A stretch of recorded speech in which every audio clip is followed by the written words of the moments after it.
sama gars yi maa ngi leen di ziar leen di nuyu bu baax a baax a baax di xaar ngeen dugg si di leen di nuyu bu baax a baax a baax ziar leen bu baax a baax je pense que je suis en direct oui voilà donc là c'est bon gars yi maa ngi leen di ziar leen di nuyu bu baax a baax a baax a baax ah donc namoon naa leen ça fait une semaine voilà leen di nuyu bu baax di xaar sama gars yi dugg ku dugg partagé ku dugg partagé ku dugg donc partagé voilà may leen ma xool. am na koo xamante ne foog ma woo ko ba xam fu mu toll voilà gars yi maa ngi leen di ziar ku dugg partagé ah sonn lool waaye nag voilà donc def benn voyage bu gaaw démb ah dem ñëw raktak xam nga sonn lool mais dama ne voilà dimanche yi moom léegi moom foog ñu respecté ko donc gars yi may leen ma tuuti rek gars yi bu ngi mënee aussi partagé ko sur la page de Mati Fall aussi ndax man mu duma ko mën voilà donc ngeen jàpp ci bu baax a baax leen di ziar bu baax a baax a baax am na ku ma war a avertir mooy sama gars yi ñu ngi ci terrain bi nag ñëpp ngi ci campagne locale yi ba pare également xam ngeen ni Coupe d'Afrique des Nations donc démarré na si je ne me trompe pas tey lay démarré tey ci dimanche bi Sénégal wala jouer altine donc mais à partir de 17h Paris 16h GMT maanaam 16h heure de Dakar normalement donc am nañu match yi war a tàmbali kon nag dinañu xam naa pare 5 minutes avant gars yi def leen ñi ngi def ay bopp mer su ngeen mënoon a yi ngeen may dégg bu baax maa ngi leen di dégg bu baax su fekkee ne vraiment yi ngeen may dégg bu baax a baax nee nañ volume maa ngi jéem a xool dégluwaat sama bopp ci beneen côté bi ba xam ou pas gars yi def leen ay ñu ngi def ay bopp mer su ngeen mënee may ay cœur ak ay j'aime ngeen voilà donc may leen maximum de cœur parce que waa kër Sonko yi ñëw nañu pour ñu mun a dagg live bi également pour aussi ñu mun a restreindre aussi live bi kon nag bu ngeen mënee def ay cœur maximum de cœur sama gars yi maximum de cœur pour contrecarrer waa kër Ousmane Sonko yi nga xamante ne ay ñàkk jàmm lañu waa kër jaama di tax waa kër Ousou Bébé nga xamante ne ñoom ay maanaam ils sont tellement violents sur tous les plans ndeysaan ñoom seen façon politique moom jaaxal na ñëpp moo tax voilà donc dinañ ci ñëw ci tout à l'heure incha allah rabi gars yi maximum de cœur ñi ngi def ay bopp mer yu baree bare maximum de cœur dama leen bëgg a sentir waa kër ana waa Kodas ñoom Iba gars yi xam nga voilà donc gars yi jàpp leen ci bu baax a baax maximum de cœur voilà nañu xam ne réseaux sociaux yi ñoom nekkatul comme avant nga xam ne dañoo ñëw di riita mbale di def la leen saf di sàllandiku voilà loolu mënatul ne on a dépassé ce stade là waa kañ Maty Trois Pommes dafa ne jëmmet taxaw ay jigéen ñoo xeex mbir mi François Hélène Gaye ak armem ñëw jëmmet taxaw ñu fexe ba xoolal may fit ñu bari li ngeen doon def avant di terroriser nit ñi loolu dafay jeex loolu moo fi jeex gars yi maximum de cœur s'il vous plaît voilà Belki Ndiaye ñu ngi leen di ziar waaw kañ nii la gars yi may leen ma am ku ma avertir léegi voilà je te prends à dans 20 minutes voilà sama gars yi ñoom ñu ngi ci terrain bi dans 20 minutes voilà pour ñu mën a jël gars yi donc ñoom ñëpp ñu ngi ci terrain bi voilà alors donc duñ ko sorxo pourtant maa ngi wax bu baax xaaral ma dugg xool est-ce que volume bi normal na maa ngi dugg directement sama compte directement ci beneen téléphone bi xool est-ce que yi ngeen may dégg bu baax a baax pourtant maa ngi wax normal voilà donc may leen ma tuuti ma xool voilà dugg ci blog bi xool donc est-ce que son bi gars yi maa ngi leen di ziar bu baax a baax voilà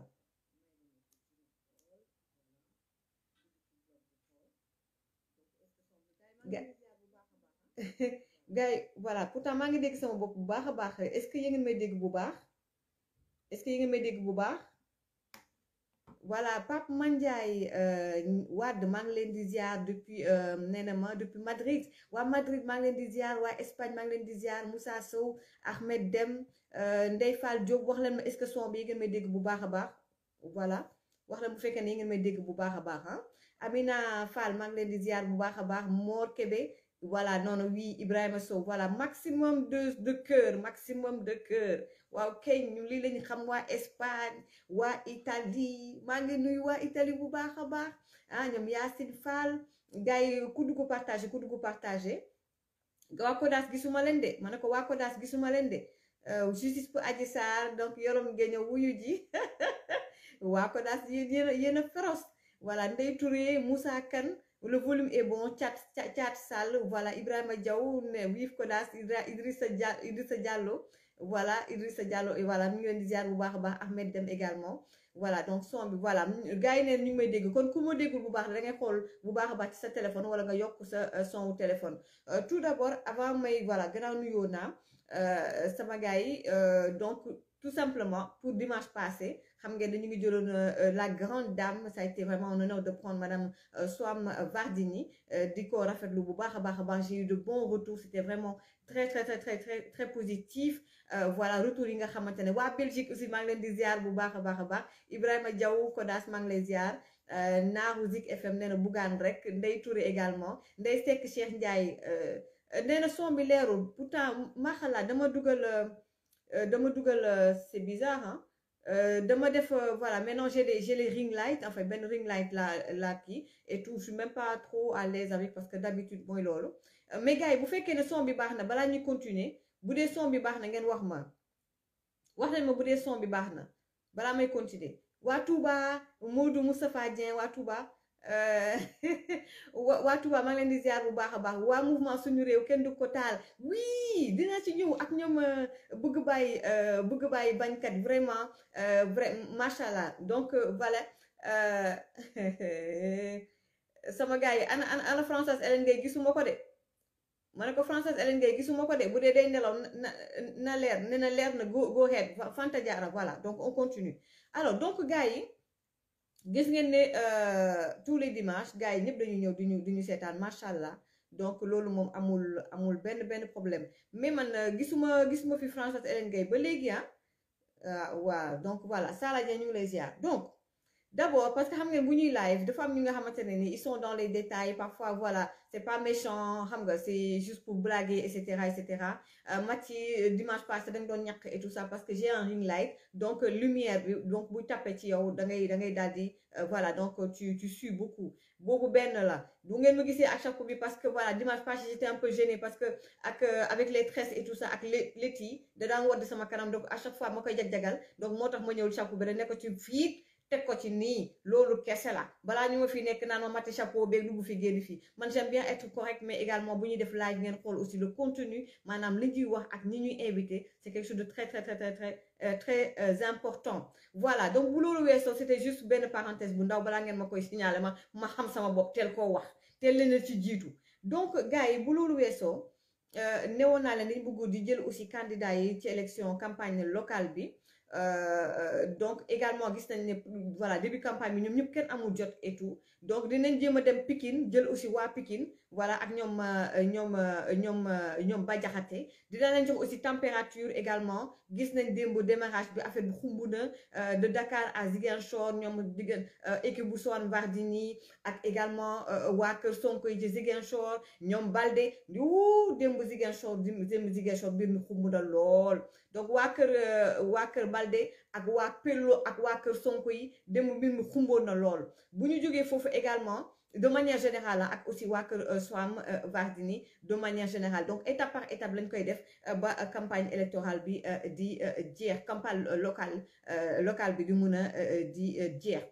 bu loolu weesoo gars yi démb dama comme ni ma la ko expliqué je suis un peu fatiguée parce que dañu demoon fële ca Paris fi ma dëkk dafa sori trop ak tam Paris ñu ngi woon ba côté Paris donc voilà nga xamante ne dafa am ku xewle koo xamante ne ni aussi c'est une femme elle est sénégalaise mi ngi bitim réew nit ñi bëgg ko lool enfin mu am fi disons que nasaraan yi fonk ko lool muy jigéen di sénégalais di nit ku ñuul fii ci Europe ñu téye ko ak fukki loxo ñu mel noonu nag bu ñu leen amee te ñu nekk ay sénégalais di ay sénégalaises ñun en tant que sénégalaise man en tant que sénégalaise day nekk loo xamante ne nii daf may ça me touche te aussi dañu war a mettre en lumière nit ñu mel noonu donc kon loolu moo tax ñu daal di ne kon il faut que ñu dem fa bu ñu invité di lancement livre bu ñu naan Rebelle avec Charlotte Seck nag nga xam ne moom chargée de plaidoyer la droit de l'homme en même temps di consultante fële ca Nations Unies donc nga xam ne day xeexal Ouïghour yi mais en même temps également lu xew Sénégal ñu tooñ jigéen day ànd ak association féminine yi jàppale leen macha allah ñun ñi également bu fekkee dañu am problème racisme fii ci bitim réew day taxaw xeex ak ñun nekk suñu wet donc mu nekk ku nga xamante ne nii tey jii mun na toog ak également ay kilifa yu am solo ci bitim réew muy président parlement Union européenne ñoo nga xamante ne nii ay kàngam lañu fii ci bitim réew kon nag tey ku mel noonu tey buy lancer livre man dama am pour di fa dem donc parce que ba ma publier donc vidéo bi ñu bëri ñu ngi ma naan waaw vidéo bi nu mu demee noonu est-ce que mu ngi expliquer kan mooy madame Seck Charlotte Seck donc moo tax ma la doon expliquer ni leen voilà donc écrivain la en même temps aussi droit de l'hommiste la comme Sénégal c'est ce qu'on dit en général ba pare di nekk consultante fële ci Nations Unies kon nag ñu mel noonu dañ leen di war a di ndamoo ñun waa Sénégal donc tey moom bu fekkee ne taxawal na aussi ay événement tey Sénégal autorité yi dañ ci war a jàpp ndaxte fierté la tey lions yi nu ñu demee tey kan am na ñi nga xamante ne ci fa ñuy liggéey ca fa ñuy nekk ci domaine ya ñu nekk ñoom it dañuy briller bu ñu briller turu Sénégal drapeau Sénégal ñoom la ñuy yëkkati kon nag dafay daal di baax ñun également ñuy yëkkati doomu Sénégal yu mel noonu kon moo taxoon ma dem fa teewee ko vraiment et ça a été un honneur une fierté d'être à côté d'une grande dame bu mel ni comme Charlotte Seck bu loolu weesoo sama gars yi kon maa ngi nuyu ki nga xam ne mooy bëgg bàyyi dama ko suivre bu baax a baax quand j'ai vu que taxawal na benn mouvement te aussi mu gëm li muy def wax dëgg neex yàlla depuis le début jàddul yoon bi benn yoon également ñoom Kaliphone Sall Kaliphone moom dafa féroce moom da koy defante gars yi ñoom bu ñuy saaga moom it day saaga te xam nga ñu mënuñ saaga mais moom dafay day rokkosanteeg ñoom di leen di nokkos bu baax a baax gis naa liggéey bu muy def moom également mais vraiment le mouvement suñu réew kenn du ko taal ak it bëgg bàyyi ñu ngi leen di encourager bu baax a baax ki aussi il fallait que balaa may ñëw ci campagne ma leeral benn mbir dama ko bëggoon def benn publication waaye dama ne il faut que ma wax ko ci live bi gars yi nag ñu ngi ci kan bi tey moom bu fekkee ne gars yi ñu ci bëri ils préfèrent ñu bàyyi ba kan bi jeex ñu reprendre live yi y a pas de problème voilà parce que gis naa ne voilà gars yu bëri dafa mel ni toutes nos félicitations Amina Fall toutes nos félicitations voilà may dema tuuti dafa am ku may bindante tuuti voilà may dema tuuti may leen ma tuuti rek may leen ma tuuti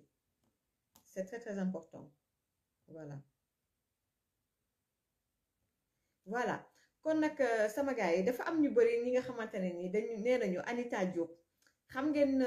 Marc François ba ñu jëlee combat bi encore une fois am na loo xam ne foog ma leeral ko parce que c'est très important Maty politikul man politikuma bokkuma fenn pour vous dire sax ci campagne 2019 bi j'ai même pas voté dama naroon dem lijjanti sama carte d'identité dafa réeroon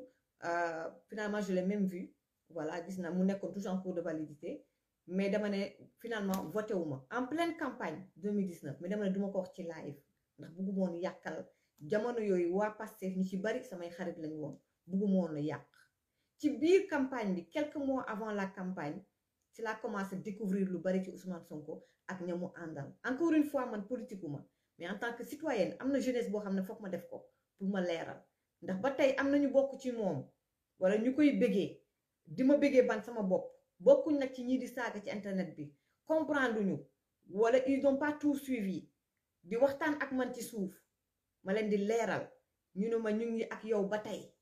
ñoo xam ne ñu ngi ànd ak Sonko ma leen ci remercier nag xam ngeen seen bopp ma leen ci remercier ñu ne ma nag dañoo bëgg ba tey Maty bi ñu xamoon bu mos a jàdd yoonam ma leen di rassurer ne leen du ma mos a jàdd sama yoon je suis apolitique mais am na loo xam ne foog ma leeral ko jamono yooyu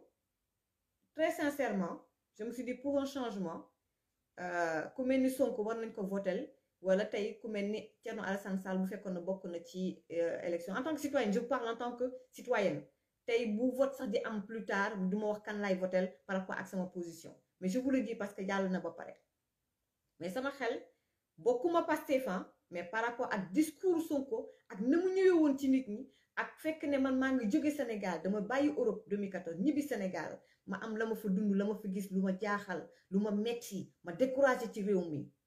ma jàpp ne président Macky Sall entourage am war na ko xoolaat jamono yooyu ñoom libaas baas duñ ma bàyyi ma fen donc je me suis dit il faut qu'on vote pour un changement mais dama dem ba ci biir da xam ngeen yéen ak même ñii di live sax ñi ànd ak Sonko di live et ñu bari xamuñu mbir mi nu mu demee am na yu bari yoo xam ne ils pensent tout savoir mais xamuñu ñun dañoo yàgg ci milieu bi yàgg ci biir média yi gis nga président Macky Sall balaa muy nekk président ministre la woon suñu kanam la ascension lépp suñu kanam la ñu fekk ñu bari ngeen di gis tey ji nekk ay politiciens et tout am ay ndombal tànk suñu kanam la ñu fekk am na ñu bari tey am ay ndombal tànk tey bañ nekkoon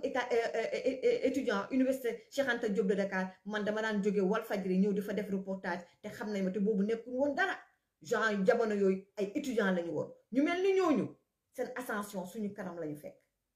kon ñun amul kenn ku ñu mën a impressionné wala intimider ñun old school lañu comme ni ko waa Kër Sonko di waxee ñun dañoo def suñu jamono ba pare ututuñu buzz xam nga dañoo xeebi comme ñoom loolu la ñuy wax ututuñu buzz dañ ko bàyyee xale yi mais lu baree ñu fi fekk kenn intimidé wu mënuñu intimider te kenn mënuñoo impressionné te dañoo xam nag suñu position taxaw fa kon ba may demee Sénégal ba am lu ma fa gis am yeneen sénégalais di ko dund dañoo ñibbi si def ay vidéo en tant que citoyen di ko dénoncer ci suñu page Facebook nekkuma ci télé wala awma télé taxaw naan maa ngi def benn maanaam ay émission pour di nga diw wala diw déedéet te bés bu ma amoon émission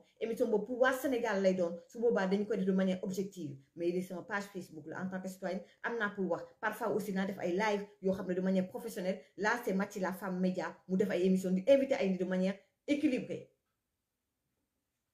ñu ne ma ne kon kii nga xamante ne nii dafa indi discours bu bees ma jóge Sénégal j'étais révoltée en colère ses amis ces gens qui sont avec lui ñu profité ci loolu profité sama plateforme dem ba ci biir yàgg nañ ma wax nag ne ma Mathie dañoo bëgg nga ñëw jàppale ñu ma ne man duma politique mu ni ma mu am nag ci seen biir tey il faut ñu waxtaan ci seen biir mu am ñoo xam ne dama amoon benn groupe WhatsApp rajo diaspora tu Sénégal ba leen di nuyu bu baax a baax a baax doon jàppale immigré yi yu bari bu ñu amee problème ci suñu biir groupe bi ma yëg ko ak ñàkk ko yëg dañ leen di jàppale mu am ñoo xam ne dañ ñëw si sama rëkk dugguma ni siburu ndekete dañu am ñoom seen calendrier personnel moo tax ñu bari bu ñu nee match yi waaw lu tax parfois dañ lay gëj a dégg ak yu demee noonu de manière générale képp ku nekk ci média nit bu ñëw ci yow ñu dañoo am habitude bi ba léegi duñ sax def attention parce que am na lu ñu ut ci yow nekkul na Mathie les beaux yeux de Mathie wala Mathie lii wala la déedéet am na ñu ñëw parce que dañ la bëgg rek bëgg la jàppale yàlla rek a tax mais am na ñoo xam ne dañ ñëw pour seen propre intérêt pour visibilité am tout parfois nit di nga ñëw pour bëgg visibilité am tout ma may la ko ndax jëruñu ma dara loolu duma yàqal dara mu am ñëw nag de manière tellement ces gens-là m'ont eu parce que fii ci bitim réew cadre lañu fii pour man amul dara lu ma leen war a may wala kii leen xalaatu moom sax dañu am ay ambition politique ndax waxuñu ma woon loolu ñu ñuuxuma ni siburu am na si ñoo nga xamante ne nii man muy politiciens yi muy fu ñu munti bokk tey ku ma ci woo di nga wax ak man ndax je suis professionnel du ma ñaan xaalis du ma lijjanti du ma def émission di demander xaalis ni rien du tout képp ku may sékkal rek te ngay politicien su ma la wooye danga may wuy ndax danga xam ne jàmm li ma lay doyee farata la am na si ñi nga xamante ne nii kii nga xam ne moom mooy Ousmane Sonko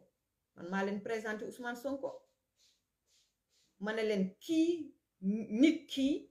nekkul koo xam ne dafa am ambition politique mais dafa la bëgg a jàppale fii ba élection bu jeexee mu dellu ca viam mais comme politique dafa doy waar te kii sama nit la bugguma ñu saax-saaxee ko moo naa Ousmane Sonko boole ko ak nit ñu defe ne nag comme boole naa leen ak nit man dama war a bokk ak ñoom déedéet ki ma doon jàppale ñi ma doon jàppale sax dama leen ne dama lay jàppale entre nit ak nit ndax tey bu immigré amee problème ay nit di cotiser man ak yéen ñuy cotiser pour jàppale doomu aadama kon tey boo soxlay mati man dama la war a jàppale samay contact mais falaay yem bés ma taxawalee sama live war a wax pour Sénégal xooluma xarit xooluma àndandoo damay wax li ma xalaat dinaa bokk ak nit ndey ak baay nga am sa xalaat ma am sama xalaat te sama liggéey danga may bàyyi ma def ko normalement samay mbokk dañ ma xamee loolu kon ce n'est pas parce que présenté naa la Sonko wala parce que bëri naa ay xamee fii ci diaspora bi te ñu bokk Pastef que man dama war a politiquer waa Pastef du ma ko def politiquewu ma kenn faruma fenn je suis indépendante foofu la problème yi tàmbale ma rencontre Ousmane Sonko Paris am la ca xew lu bari wax di jotagul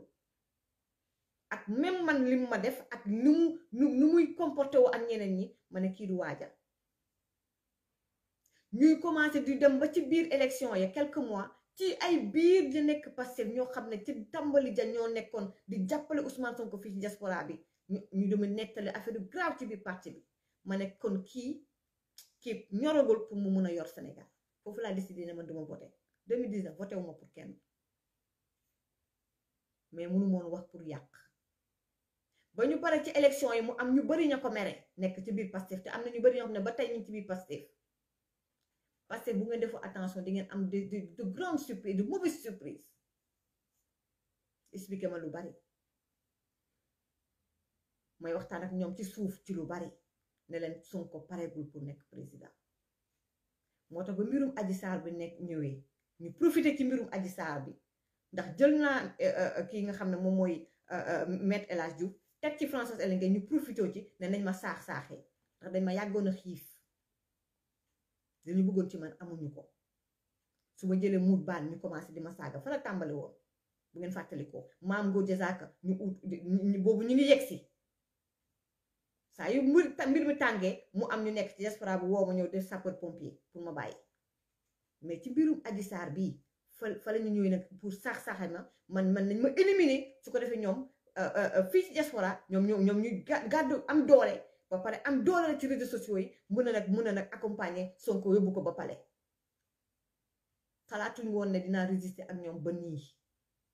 xalaatuñu woon ne dinaa toog jàkkaarloo ak ñoom ba nii ak niñ ma def lépp luñ ma sosal yépp dem ba ci sama biir liggéeyukaay pour influencer ña may liggéeyal pour ñu dàqalu ma sama liggéeyukaay waa kër Sonko yi loolu lañ def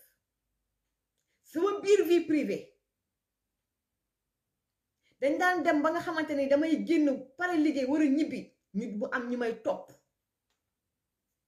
di ma vidéo di ma photo di ma topp ma xam ko nga xam nga lu tax nit ki boo ko defee ennemi noonu wala adversaire da nga war a xam ses points forts et ses points faibles et loolu mooy seen problème dafa y a beaucoup de gamins ci seen biir am na ay mag yoo xamante ne esprit gamin la ñu am comme Ousmane Sonko il est immature ngeen baal ndax bu ngeen étudier woon mati tuuti ngeen xam ne kii yàgg joow la formation Walfadjri ñun dañuy nekk reporter di liggéey ak RG di ñu topp suba ngoon di tukki nekk ci yeneen dëkk war a nekk mission nga am RG ci dëkk boobu yi lay topp nga gis ko xam ko sentir ko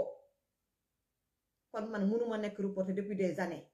di liggéey ak waa ak RG yi pas liggéey sax mais ngay gëla nit nga xam ni ñuy defee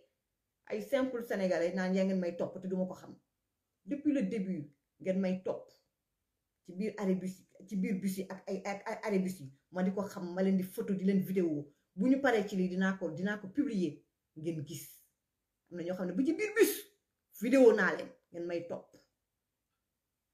parce que boobu bëggoon nañu topp mate ba xam fa may dugg la may lijjanti bu ma nekkoon ci loo xam ne du lu neex yàlla ngeen weer ma parce que jaar ngeen fu ne xamalu leen ma dara lu bon muy man di François bu ngeen ñu xamaloon lu bon weer ngeen ñu yàq ngeen ñu yaxet moo tax yu bari ba ngeen tollee ca xeex ba da ngeen doon inventé ngeen bëgg nag ut beneen étape moom mooy indi ay preuve man su ma wàccee maa ngi sama kër wala daw naa defe ay course nekkuma ci mbirum farat rek ci loolu rek laay dox vidéo naa leen photo naa leen lu yàgg dënc ba ngeen balaa ngeen di vidéo yéen maa leen njëkk a jël vidéo leen photo leen dugal toog mosuma ko wax ci laay man ka door wax am na yu bari yoo xam ne dañuy bàyyi ba après mbirum Adji Sarr ma tegal leen lépp lu tax may toog di aalu naa Ousmane Sonko parewul pour bu diriger Sénégal lii ngeen ma def ko samay ñooñ amul kenn waa APR Macky Sall mosu ko def benn doomu Sénégal politique est-ce que jar na ngay dàqulu Maty Trois Pommes ci liggéeyu kaayam di ko boole ak ay collègue nasaraanam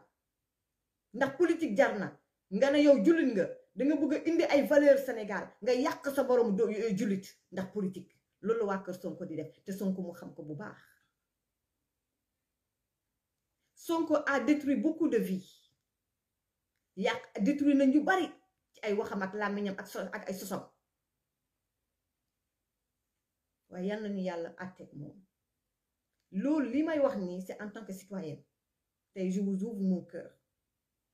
te am na lu bari loo xamante ne yëree ngeen ko mbir ñu bari ñu ngi naan waa pourquoi chaque fois booy live et tout parce que boobu ci suuf bu ñu la livealul saagaluñ la ñu ngi lay yàq ci suuf ñu ngi def seeni mënin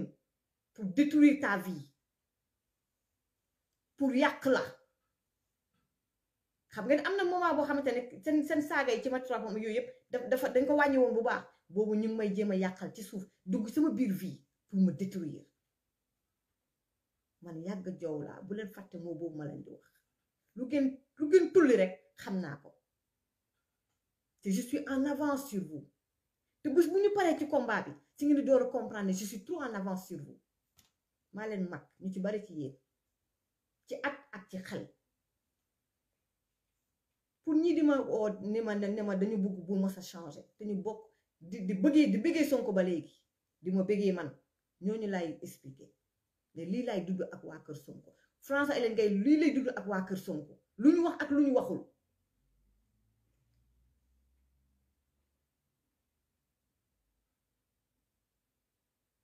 ñi ngeen di defee politique dafa salte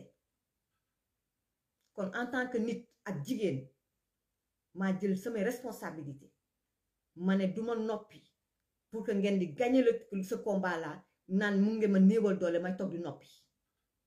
damay jóg di jàkkaarloo ak yéen di xeex ak yéen du ma am jël mu ngeen ma faat ci baatin wala ci zaay ak mu ngeen mënti def pare naa toute ma vie a été des combats ay injustices yu ma dund par rapport à mon âge maintenant maa dul baalati dara sama bakkan bi laa ci teg ndax je n'ai plus rien à perdre pare naa lu ngeen namm ci man rek pare naa pour loolu du ay waxu kese du ay waxantoo de nit ñi xamaguñu waa kër Sonko yi luñ ma def dans la vraie vie waxuma ay waxu live waa kër Sonko yi nekk diaspora liñ may def dans la vraie vie nit ñi xamaguñu ko di ma ko def man ak ñeneen ñii duñu ay nit ñu baax ndax politique jarul yenn yi Macky Sall de defagu ko benn doomu Sénégal ngeen ne da ngeen bëgg a sàmm jikko yi ngeen di yàqal doomu aadama ndax rek politique di doomu jullit comme yéen ngeen ne da ngeen bëgg a changer Sénégal li ngeen wax dara gëmu leen ko ci kon loolu moo tax ma jël live di leen ko sabañ chaque dimanche man bokkuma APR te waa APR xam nañ ko ku ma ci woo muy kilifa ak nga ñàkk nekk kilifa li ma njëkk wax moom mooy dañ la respecté ndax ñoom xam nañ sama démb xam nañ ne man bokkuma fenn du ma mos a tagg kenn du ma fi mos a nekk na maa ngi political kenn jamais de la vie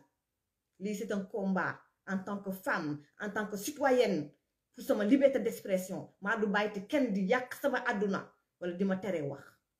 mais bokkuma fenn pour muy leer j'ai toujours été avec le peuple j'ai toujours été engagée et je resterai comme ça bés bu ñu amee lu ñu bëgg ñun bu ñuy defate ay émission jàppale diaspora bi lay doon bu fekkee ne autorités yi def nañ lu ñu war sa def dinañu ko toog wax leen ko ci jàmm ak salaam de manière courtoise te buñ ci paree dinaa woo autorités yi ak immigré yi ñu xool nu ñuy solutionner mbir mi rek du ay toog di saaga ay nit di am ay vues wax bi ji lu loolu sénégalais leneen lañ soxla kon moo tax ci début campagne bi ci réseaux sociaux yi gars yi bari ku mel ne docteur Abdourahmane Diouf maa leen doon wax la semaine dernière y a des gens qui xam ne dinañ bokk ci élection présidentielle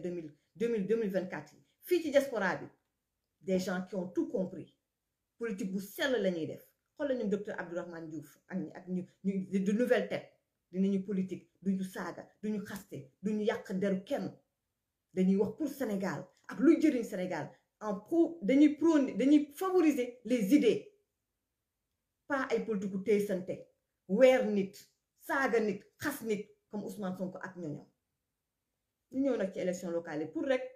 gars yi ma xam leen ne ma rassurer ñi nga xam ne ba tey ñi ngi béggee Sonko di ma béggee ba tey mati bi ngeen xam ba léegi moo fi ne ba tey politique damay xeex pour ñu may ma jàmm damay xeex ak waa kër Sonko yi ndax ils veulent détruire ma vie ci li ngeen xam ak li ngeen xamul bokkuma APR bokkuma fenn bokkuma opposition bokkuma fenn je suis une personne issue du bas peuple et je me bats pour le bas peuple te may deewee noonu lay deewee ku ma xam te yàlla rek a tax bu ma deewoon suba wala yal na yéex ngeen xam ne j'ai toujours été véridique honnête et intègre je préfère dem di liggéey di am ñaar dërëm que di demander ay politiciens pour di dawal ci 4x4 yi ndax xam naa ni moom yàgg naa ci bañ may proposer pour ma liggéey ak ay politiciens am na si ñoo xam te ne ba tey ji dudatuñu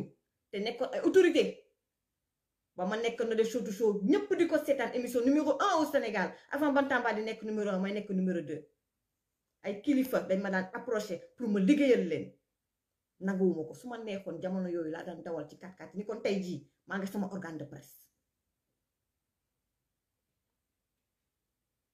man maa assumé man ni ma mel su ma sañoon damay changer def comme ñëpp mais sama deret la man maa mënul jël loo xamante ne nii wala di wax loo xam ne man gëwma ko kon nag waa Pastef dañ ma yàgg wax ne ma pour ma ñëw liggéey ak ñoom ma bañ je vais rester moi-même fala cooki ba commencé su may live comme ils ont des amis j'ai des amis ak ñoom bugguñu ma la wax ci Sonko ma ne leen su ma waxee ci Mansour Faye wala ma wax ci léeg wax ci diw bu Sonko defee la même chose dama koy wax samay live loolu indi cooki bi fala tàmbali kon gars yi ñu ñëw nag ci élection locale yi dama leen doon ñamal noonu rek pour rassurer les gens parce que loolu mati bi ba tey moo fi ne ba tey am na yu bari yoo xam te wax bi jotagul mais Ousmane Sonko pareegul pour mën a yor Sénégal je vous le dis avec vraiment de manière il y a pas de haine chez moi ni rien du tout mais vraiment sama gars yi une personne qui s'est toujours battue engagée soxlawul daray kenn mooy wax ak yéen en tant que citoyenne Sonko baaxul pour Sénégal pour l'instant ak idée yi mu am ak ña ko wër ak la nekk ci ginnaawam Sonko baaxul pour le Sénégal du nit foofu la yem pour campagne électorale bi gis nañ ni ku mel ni madame Wardini par exemple ñu du ko nuyu nag bu baax a baax encore une fois j'ai eu de bons retours par bañu ko invité ba pare ndax xam ngeen ñu bari mais may leen ma dama ko fàtte woon ndax tey sama maa ngi doon commencé tàng Anita Diop gars yu bari nee nañu mat yi waa kër Sonko yi ñu ngi si sa ginnaaw ñu am na lu ñu lay préparer du ma joxe ay tournées rien de tout j'ai promis à des gens waa kër Sonko yi am na lu ñu may préparer parce que defe nañ ne Anita Diop mi nga xam ne mu ngi rajaxe fu mu nekk ni Facebook bi di def ay publication yu am doole elle est super suivie di am ay information yu am solo ma di ko bégee man même bu ma nekkee pause maa ngi xool Anita Diop lan la posté gars yi defe ne Anita Diop moom mooy Maty Trois Pommes boobu nag da ngeen ma xaw a vexé nag yéen waa kër Sonko yi yéen xanaa yéen xamul yéen bi ngeen naree di xeex ak nit au moins war nga ko mën a reconnaître lu ndaw mooy man ragaluma leen man may toog di samay live di wax ci yéen depuis des mois et des mois dafa ngeen man am naa man lu tax may war def man faux compte man pour wax ak yéen Anita Diop li mu bind barki dem moo njaay Tange wax na ko man wax naa ko François Hélène Gueye moo ko njëkk a wax robe rouge ba mu demee moo ko njëkk a wax robe rouge ki koy gérer instant bi man mi xam naa ko wax nañ ma ko jox nañ ma éducation kon Anita Diop li muy wax li ma ci intéressé mooy du saaga comme yéen tey joxe ay information mais du saaga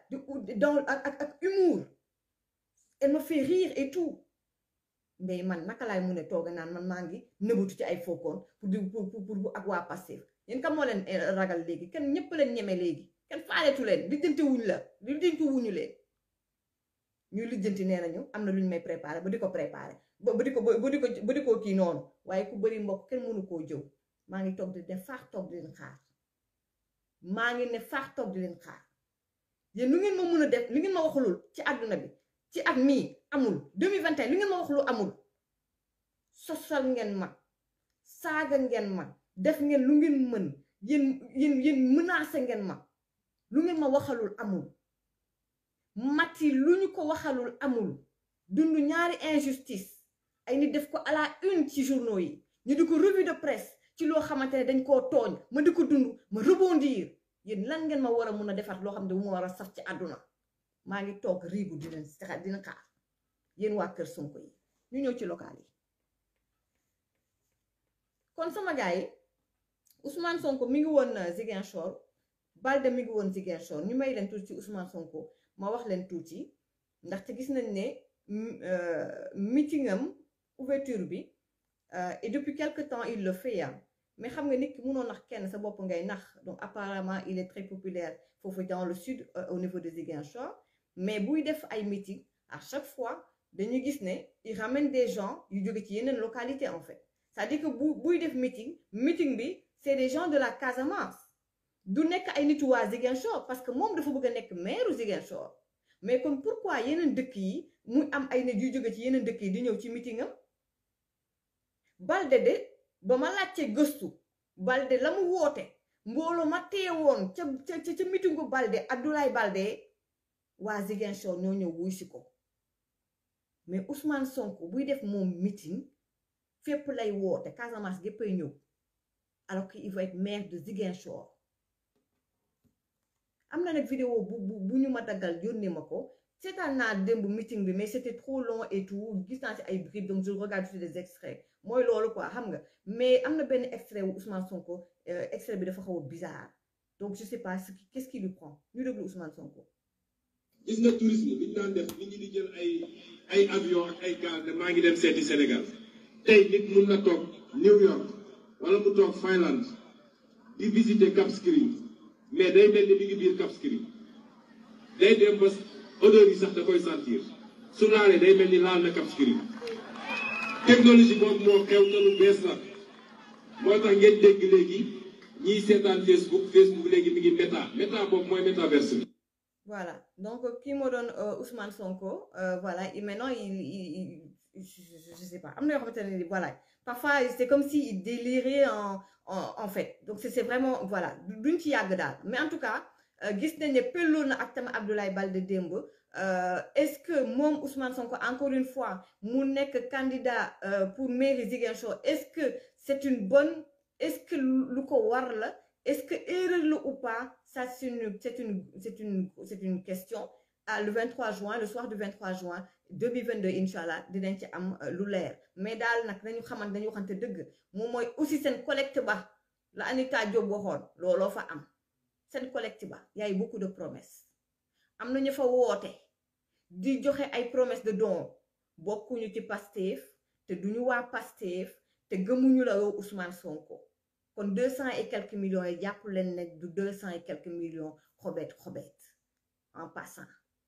ñu dem xooli ji gis ngeen Soham Wardini lu ma neex ci madame Soham Wardini moom mooy ay nit ay jigéen yu am valeur ñoo ko ngemb te ñoo nekk ci ginnaawam xool leen Soham Wardini dafa jóge këram gars yi nii lañ ko accompagner ba fa muy defee meeting ba macha allah. ki nga xam ne moom mooy Abdoulaye Balde ñu may leen tuuti ci Abdoulaye Balde.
voilà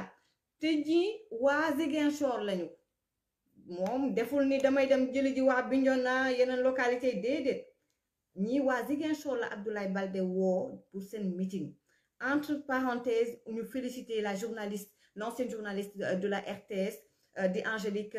Manga maak moom joué nañu ci benn film bu Kodou Bégué bu RTS donc maak ki nga xam ne mooy Angélique Manga je l'ai vu hier j'étais vraiment très impressionnée par sa prestation Angélique Manga donc nekkoon RTS di journaliste mu wax fa wax bu am solo nda gis naa ne ay ponkal rek ñun ñooy liggéey ak tamit Abdoulaye Baldé ay ponkal rek nag ñooy liggéey ak tamit Abdoulaye Baldé kon nag Angélique Manga mu wax lu am solo neen bugguñu ñu koo xamante ne ay politiciens yu ñëw di xeexe jël Casamance jël Ziguinchor bu koo def xeexukaay bugguñu loolu tey mu ne bés bu Abdoulaye Baldé dumawee Ousmane Sonko ba gagné meeru Ziguinchor bu waa kër Ousou Bébé waa kër Yama di tax bu leen ñëw naan di oote mortal combat da ngeen di fair play rek ngeen xam ne yéen a bokk seen Ziguinchor rek ngeen mun a booloo daal di liggéey wax na lu am solo de ndax Ousou Bébé saa yu nekkee en difficulté gis nañ ko ci mbirum Adji Sarr day créer problème woote mortal combat indi violence victimisé wu gis naa nag yaay commencé ñoo tàmbali annoncer la couleur nee nañu jotuñu ci fichier beeg ay xawma carte électeur yeeg xawma gars yi dugg na fi génn na fi mel ni dañuy préparer nit ñi Angélique Manga nee na ngeen fay pré rek daal 23 juin le soir du 23 juin ku mën sa morom duma am na yu bëri nag yoo xam ne xam nañ ko ci biir Ziguinchor ak moom Ousmane Sonko waaye duñu ko waxagum dañuy bàyyi rek ba bés bu dara xewee bu gañee waaw su gañewul nag ba ñu fu nar a jóg naan mortel combat ndax lii ak lële su boobaa nag dinañ génne ay preuve de Ousmane Sonko nag moom moo Sénégal de du loo bëgg nag te amuloo ko rek nga ne damay taal dëkk bi mënul nekk ba Sénégal su ñoo ko bokk mu yow di Macky Sall da ngeen di dem ba fi Sénégal kon nag ñun Sénégal dañu war am maanaam fulla ak fayda kon nag gars yi du ma def lu du xool ñoom Bah Diakhaté gars yi fu nekk ni Baldé mooy buzz xoolal fu nekk ni gars yi ku nekk may yónnee Baldé la mu def démb ca Ziguinchor may nañu ñu xool waa Pikine jël waa Pikine ba xam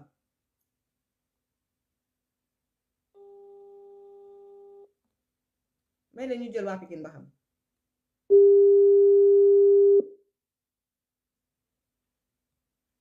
allo. waaw Bah Diakhaté maa ngi lay ziar. waaw maa ngi lay ziar. Adja Mati ñu ngi lay ziar bu baax a baax. jox ñu température bi foofu. ca Pikine. début bi nu mu démarrage élection yi nu mu demee tey nu mu demee noonu démb ak tey. waaye Mati maa ngi lay nuyu di ziar tous les followers. waaw ma bàyyi la nga présenté wu. di nuyu toute la coalition Benno Bokk Yaakaar. waaw. donc c'est Bah Diakhaté, directeur de cabinet du maire sortant Pape Gorgui Ndong. waaw. donc depuis au niveau de Pikine Ouest. macha allah. naka ngeen. voilà donc mais. voilà, la campagne a démarré par des tapages de la part de Nico Nyophamé. Wow. Donc déjà, hier, ils sont venus au niveau de la mairie. Wow. Pour bloquer le passage, nous avons des conférences de presse. Wow. Donc nous, en tant que républicains aussi, on les a laissé faire parce que beaucoup de violence sur nous. N'empêche, depuis hier, ils font dans la violence parce que tout simplement, il y a un fait qui, normalement, dañ ko war a relever nit ñi xam ko mooy le rejet de la candidature de Yewwi Askan Wi au niveau du département de Pikine. En l'occurrence, monsieur Magaye Seck. D'accord. Donc, li tax ñu rejeté ko, donc, ci loolu laa gën a bëgg ñëw Mati pour expliquer ko Sénégalais ñu xam ko parce que l'État a bon dos, la coalition Benno Bokk Yaakaar a bon dos. Ce qui s'est passé concernant ce rejet. Wow. Moi, au niveau de la ville, il y a ce qu'on appelle la liste proportionnelle. Et il est clairement stipulé dans le guide qui a été donné à tous les représentants mandataires des partis et des coalitions que la liste proportionnelle de la ville de Pikine doit avoir au moins 55 conseillers, 55 titulaires et 28 suppléants. Maintenant, au moment où nous sommes candidats au niveau de la commune, nous avons une femme qui est Sophie, qui est FSDBJ. ñu tànn ko benn seen candidat Pastef bi daal di gedd daal di bàyyi ba mu bàyyee maintenant ñoom ñu nekk seen tappale seen schéma ba rocciwaat nu mu tudd sax suufi ba ñu roccee suufi nag maintenant fekk suufi am na ñu mu kii woon mairie ville ñu mu investir woon mairie ville mu rocc ko ba mu roccee ay nitam nag maintenant seen nit yi matatul ils sont partis déposer et à 0h-3 le mandataire de la coalition Yewwi Askan Wi était à la sous-préfecture foofu lañ ko waxee ni ci sous-préfecture nga war a déposer mais au niveau de la préfecture donc mu door a jël otoom dem préfecture il est allé. Ah, il y a un problème de réseau. Allô, Diakhaté? Allô, Diakhaté? Diakhaté? Allô? waaw problème réseau la. Est-ce que mun nga ñëw ci ba ñu amee problème ak tamit dame boobu ki demoon déposer liste yi lan moo fa xew? Voilà, donc je vais expliquer dame bi. La dame était une candidate de la commune. Wow. Mais comme des candidats commune, il a fait investir au niveau de la ville. Wow. Maintenant, nous avons un schéma et femme, la dame aussi a retiré ses hommes. Du coup, la liste qui a été déposée au niveau de la préfecture manquait 9 personnes. D'accord. Vous comprenez? Donc, le préfet a laissé, le lendemain à midi, nous avons la préfecture pour dire moi, c'est une liste. Mais Matou. Donc, leur état déjà expiré, donc le préfet a tout bonnement rejeté la liste. D'accord. 2 jours après, ils sont revenus pour dire le préfet, le préfet a dit clairement qu'il ne peut pas négocier sur des textes. Donc, nous avons un Sénat, un contrôleur de la Sénat, nous avons le dossier. Donc, un dossier qu'on a fait l'interchange. Nous avons le dossier, nous avons le tribunal d'appel. D'accord. La cour d'appel, nous trancher le verdict en leur faveur. D'accord. D'accord. Donc, en fait, mais si je comprendre. Maintenant, j'ai l'appel, j'ai le dossier, il y a beaucoup de cours de cassation. Wow. Ouais, vas-y. Donc, ouais, je vous écoute. Non, vas-y. Ça dit que si je comprendre, les comment ce problème d'abord, moi, nous sommes ci biir d'abord, dégoût ci seen biir. Ou ben plan B, far nak motlé wuñu. Très bien, parce que bon déglo discours Ousmane Sonko ba mu leen xat. Ñu wax né ñom seen bop parce que candidat Pikine bi mo ëppoon sax li muy bañ mo gënoon yokk tax mu wax parce que dañ ko jëlul mu commencé génn mu bàyyi. Il ne participe plus aux réunions mu kii nangam sangam. Donc les gens ont fait des schémas def ay manœuvres ba dindi femme bi. Donc daal di indi ki nga xam ne mooy candidat au niveau de la commune. Donc ça s'est répercuté au niveau de la liste ville. Parce que femme bi ñu schéma no ba dindi ko femme moo rocc ay nitam. D'accord. Maintenant. Voilà, maintenant vous comprenez? Wow.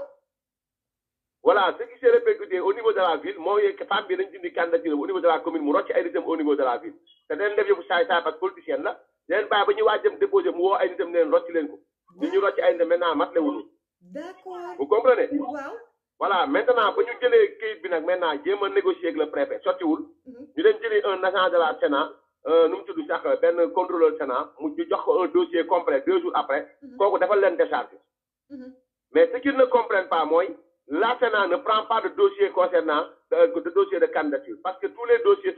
sont déposés au niveau de la préfecture en 2 exemplaires.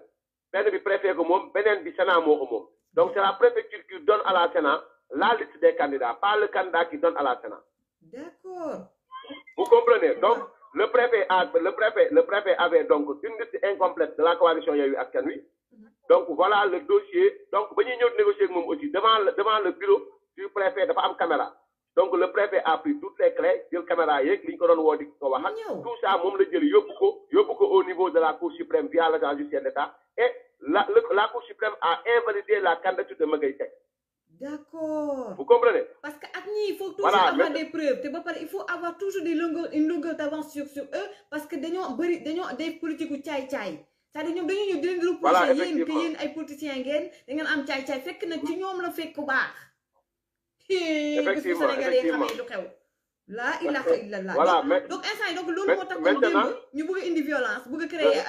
des provoquer. Voilà. Hier, ils avaient même dit que campagne électorale doit amener dans la commune, élection doit amener le jour J. Bon, avec le démarrage des campagnes, ils ont voulu. Il y a un problème de réseau. ñi ngi nuyu baax yaay Nafi Diallo PDS waa PDS foog ngeen dugg nag ci biir live yi Nafi Diallo foog ma jël la voilà. Allô? waaw ñu ngi lay déglu. Oui, qui a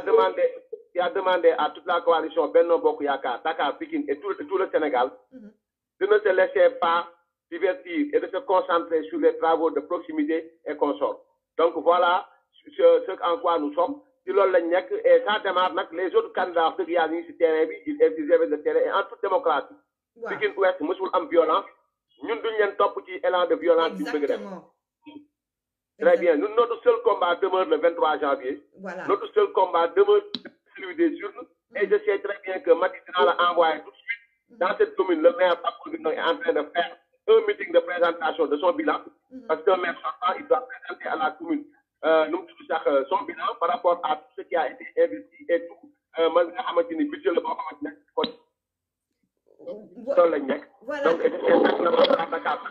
Voilà, en une minute, parce que le match bi war na commencer dans 5 minutes. Faut que moi aussi madame Serrani match bi. En une minute, gars commencé nañu naan. Voilà, donc fichier bi joxuñu fichier bi opposition bi ak carte électeur yi lan nga ci mëna wax parce que dafa melni ñenn ñi xaw nañu commencer am ay doute ñu ngi préparer l'opinion pour après bu ñu perdre pour que ñu mëna victimiser wu indi violence. Xam nga on a devant nous une opposition malhonnête. Une opposition qui vraiment œuvre dans la manipulation. Parce que simplement, les pièces d'identité sont disponibles au niveau des sous-préfectures et des mairies. Les commissions sont là-bas. Mais quel démoule carte d'identité, primo. Secondo, moi, c'est-à-dire on leur a donné 2 mois avant le démarrage de la campagne, les nouveaux inscrits,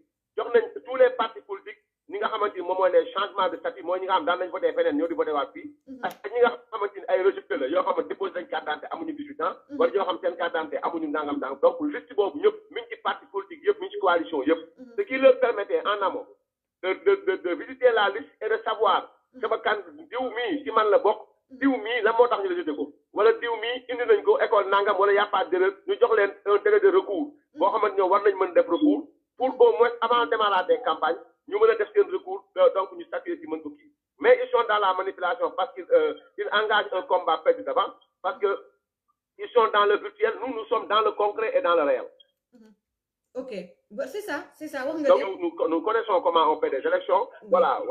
Donc nous savons des élections, donc, mais j'appelle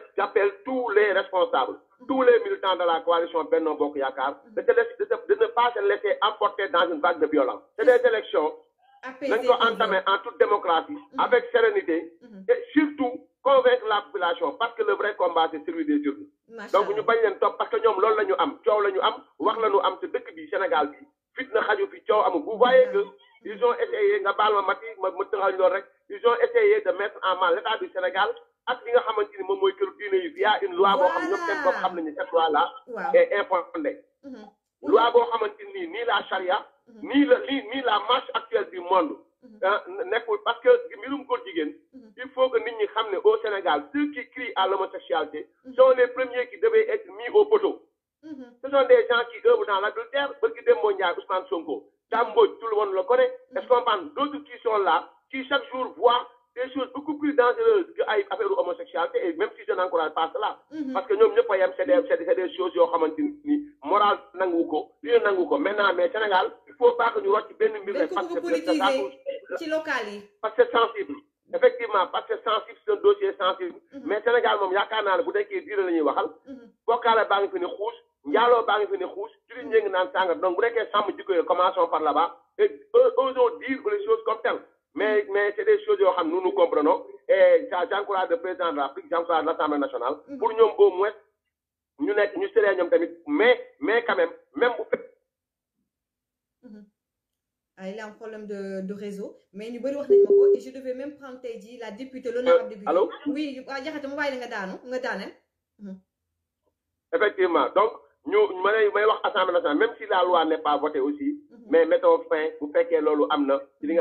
promotion, parce que Sénégal, Sénégal, de coup d'âme là, de coup islam là, de coup christianisme là, de coup de la bonne hamantini, honneur de nous, parce que nous, même avant dîner, honneur de l'hamon avec moral. C'est l'eau en la morale, donc nous devons faire le tout, nous devons sensibiliser, donc nous sommes xamante ni moom mooy jikko yu baax ñu mën ko sàmm donc Mati ma lay jaajëfal bu baax a baax. merci Diakhaté tu es très pertinent merci beaucoup ma bàyyi la yaa ngi ci terrain bi merci beaucoup. la ñaanal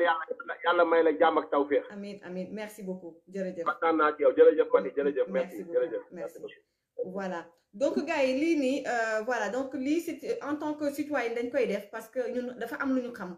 te ñun dañoo bëgg Sénégal jàmm ci Sénégal dafa am lu ñu xam. jàmm ci Sénégal la ñu bëgg bu ñu paree nag ci lii ñu dellu ca lañ ñu xamee woon def suñuy émission Sénégal ñëpp ñu doon benn def ko de manière voilà donc joxe la parole à ku nekk mais nag l'heure est grave bu ay nit nekk ay dekk ci caay-caay bëgg a sànq Sénégal nag dañuy duñu xool kii APR la bokk kii day politique kii politiqueul dañu war a nag bokk booloo nekk benn xeex li nga xam ne mi ngi raam di ñëw te xeeñul neex kon nag gars yi li mu fi mu daanelee man bëgguma di wax ci ay mbirum religion liy demee noonu mais bëgg bàyyi sànq laa doon seetaan live am mu wax ci lu am solo donc nee na sax ñi nga xam ne am na ci ku sant Mbuub defe naa man xaw ma ko sax dégg naa ci 2019 il appelait à ce que ñu voté Ousmane Sonko que ñu ci bari Pastef lañu bokk maanaam dañoo bëgg xam ne ñu ngi dem ci élection locale yi parce que mbirum borom ñaari tur yi maanaam am na ci yu nga xamante ne ni président Macky Sall donc voilà def na ci ay sorties devant le président Aboma wax na mu leer que ni Sénégal duñu mës a daganal mbirum borom ñaari tur yi alors pourquoi nag ñu choisir léegi maintenant pour ne voilà assemblée dañu voté bii loi wala bële loi gars yi jàpp nañ ne ak élection locale yi dañ ko bëgg a jël defee ko campagne maanaam pour politiquer ko loolu moom moo tax mu nekk nag lu dangereux parce que sujet yu sensible la kon nag encore une fois ñun bëgguñu façon politique bu salte bu mel noonu maanaam di bëgg indi xiiroo ŋaayoo Sénégal bëgg indi division tout le temps nag xol yi di tàng ni ko Kaliphone di waxee tout le temps na ngeen di nañuy reyante di rëkkante et tout déedéet ñu jàmm ak salaam nañu bëgg ñu politique boo xam ne comme ni docteur Abdourahmane Diouf di indi ay di wax li nga xalaat indi say idée ne boo waxee ne lii kat gouvernement bi def warul nga indi ay solution teg nga lépp ci jàmm ak salaam lépp ci yar lépp ci teggin ñun Sénégal loolu la ñu xam kon nag gars yi waroon naa jël ki nga xamante ne nii moom mooy voilà donc mi ngi ci benn caravane dinañu jël honorable député Sira Ndiaye dama ko bëggoon jël tey jii mu may door a ni tontu mu nekk ko am vraiment macha allah parce que elle suit mes publications également xamante wuñu sax di aimer samay publications et tout honorable député donc kii di Sira Ndiaye bu bokk ci Benno Bokk Yaakaar mi ngi foofu ca Mbour moom également mi ngi di ci benn caravane dama ko bëggoon jël parce que moom bokk na ci député yi nga xam ne dañoo voté contre loi bi moo taxoon ma bëggoon ko jël par rapport ak loi bi nga xam ne moom bokk na ci ñuy voté contre loi bi pour lan mu voté contre loi bi et également pour les locales parce que aussi foofu ma ngi foofu ci mbir ci buur te ñu ngi war a dem battre campagne ñu ngi nekk en pleine campagne électorale kon nag gars yi ni may def lu dul nag daal di prendre congé de vous parce que match yi war na commencer léegi dañuy teel a pare di remercier ki nga xam ne moom mooy maman Nafisatou bu Kodas maa ngi koy ziar bu nuyu bu baax a baax Sister Thioro Soupet Ndiaye également Nafi Diallo PDS Nafi dinaa la woo parce que aussi waa PDS gis nga ñoom ñu ngi def seen campagne di pré campagne ak campagne kenn déggul leen xaste wuñu xuloo wuñu xiiroo wuñu ŋaaye wuñu ndax moom nee na kat kii di Cheikh Dieng dina remplir waat ci bopp mairie ba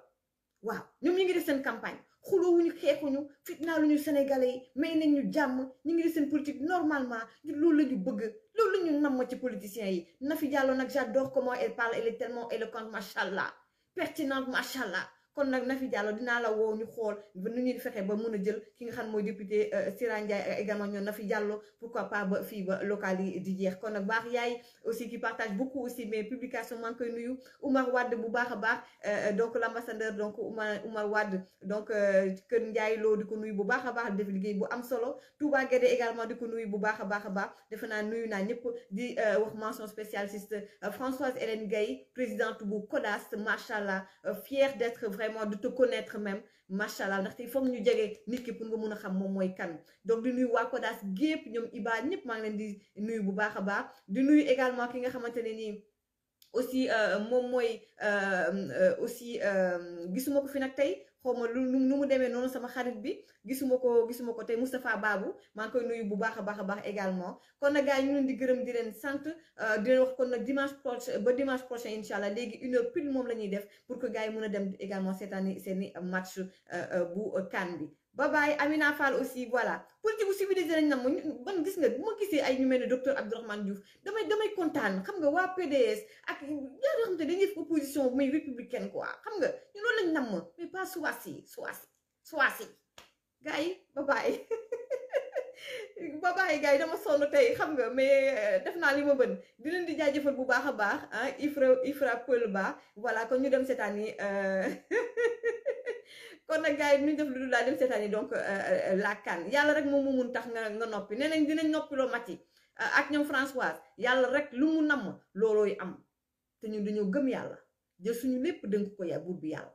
koo koy ponkal bi moo mën ñëpp ndax moo sàkk ñëpp ok